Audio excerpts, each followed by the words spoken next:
Hey y'all, it's Amy. Happy Monday morning. Let's do some tarot with the Mystic Mondays tarot deck. Um, I really like this deck in general, but I also like that it's called the Mystic Mondays deck because every day is a new beginning. And as I say that, I split to the Ace of Pentacles, which is like a new gift every day. So let's kind of just see what needs to come through.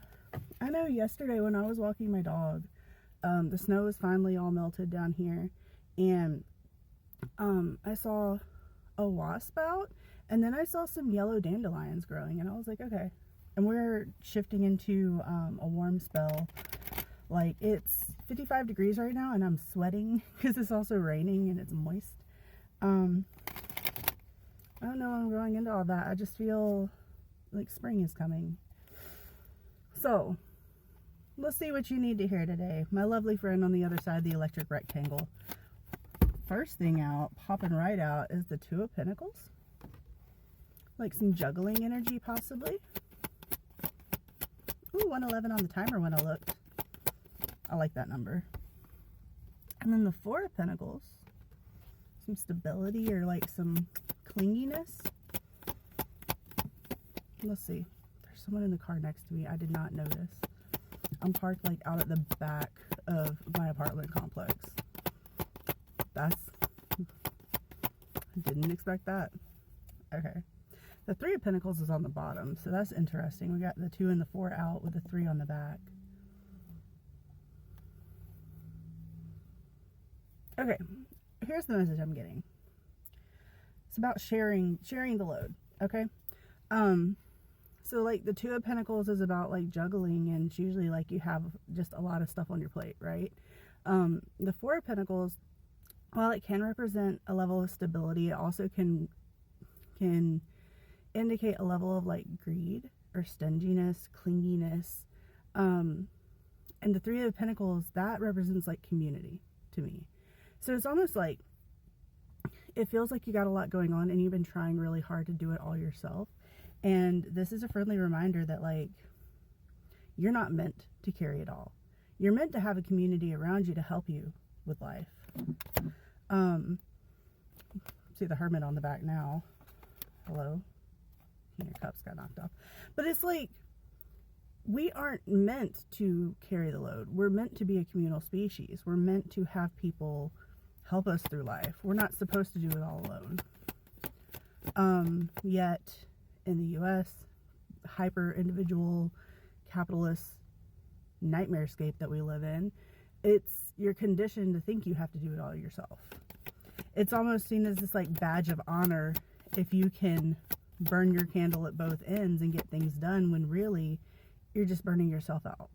And that's not how it's supposed to be. You're supposed to be able to like delegate stuff to the people around you that care about you, and vice versa, helping them out with their things, right? Because there's things that we're all individually good at. Like I'm good at making a budget but not really sticking by one, but I can like figure out the numbers and like what should be done, right? I'm kind of handy with things. I can just kind of like figure things out. And then I have people in my life who like they're better suited for like other things, and they help me with things. I help them with things, like that's how it's supposed to be. You don't have to do it all yourself. What else needs to be said here? 404. Love a good balance number like that. Anything else to say? Is that the message? And then the Four of Cups, which is like stable emotion, but that can kind of tinge on boredom. What goes with that? And I'm getting like self-conscious because there's someone next to me, but like I'm trying to not. Okay. And then the Ten of Swords. What's that Four of Cups though? So like the Four of Cups to me in this deck, just because of how it looks, it can also be about meditation and prayer. Now it can also be about like focusing on these cups that are empty instead of this one that's full. Okay. I think, okay, maybe that's part of it here. Yeah, kind of like looking at everything you don't have instead of what you do. Like okay. It's almost like your attention's kind of scattered at this point into all these things that you're not really great at doing, but you do them because you feel like you have to. And kind of going back to that, I'm good at some things, my partner's good at some things, my sister's good at some things, and we kind of like work together, right? To help each other out and balance out in different ways.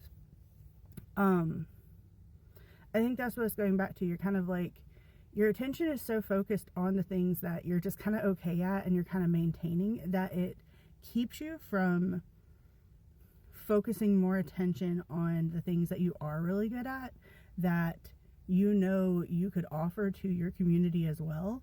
And it's really, whenever we do that, it's like an inefficient use of energy, right? If it takes you 45 minutes to change a tire, but your friend over there, it takes them like 15 minutes. I was able to do a 15-minute tire change. I just have to toot my own horn real quick for that, but because I've had to do them a bunch. So if it takes you 45 minutes for that and takes them 15 minutes to do it, and they're like close by and can help you out, awesome. Maybe it takes them an hour to do the dishes, but you can go in there and knock it out in 15 minutes for them, because like there's things that like we are a lot better at than other people.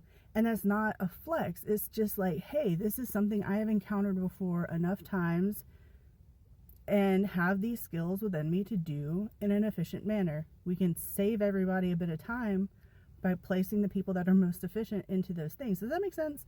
And it's, it's not as simple as I say, right, as I'm talking, because we have been so individualized in our society. But I feel like with the Ten of Swords coming out, it's like time to put an end to that. It's time to put it into that way of thinking.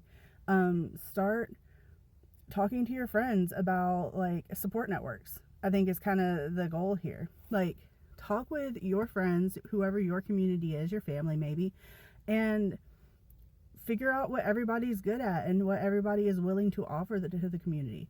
Find out the things that people really struggle with, that they find difficulty with, or it takes them a long time. And it's not necessarily like task swapping. It can also be like task support. Like if hey, neurodivergent friends, is me, Yabeen. Cleaning is a struggle for me, but oftentimes if I have someone who's just like talking to me or like sitting in the room with me, it helps me focus better on my task at hand. So maybe like someone wants to come over. If you got kids and that's what makes it difficult for you to clean the house, maybe you have a friend who can come over and play with your kids and chat with you, and y'all have like a nice little morning, and they can bring donuts, So just figure out who your community is. Talk with them about what their strengths are, what their deficits are, and find out where y'all can help each other out. Because if we're ever gonna escape this hole of capitalism, we have to rely on each other. We have to work together. We have to support each other. And the more efficient we can do that, the more attention and energy we can focus on other things that need to be done in this world. Because here's the thing, capitalism keeps us distracted and busy and stressed out. So if we want to beat capitalism, we have to beat that machine, right? Is there any final word from the cards? The Knight of Pentacles. This isn't a quick fix. This is something that it should be built up over time. Ooh, and then the Tower popped out. Yeah, it's something that should be built up over time. Because this is the Tower. This is how we break down societal structures that are in place that aren't serving us and replace them with stronger foundations. Foundations of community. And it's not going to be a quick fix. It's going to take time to establish, but things that are worth it often do take a bit of time. So, yeah. Move intentionally. Focus on community support, building support networks for you and your loved ones. Yeah, have a great Monday, guys. I love y'all. See you later. Spring is coming.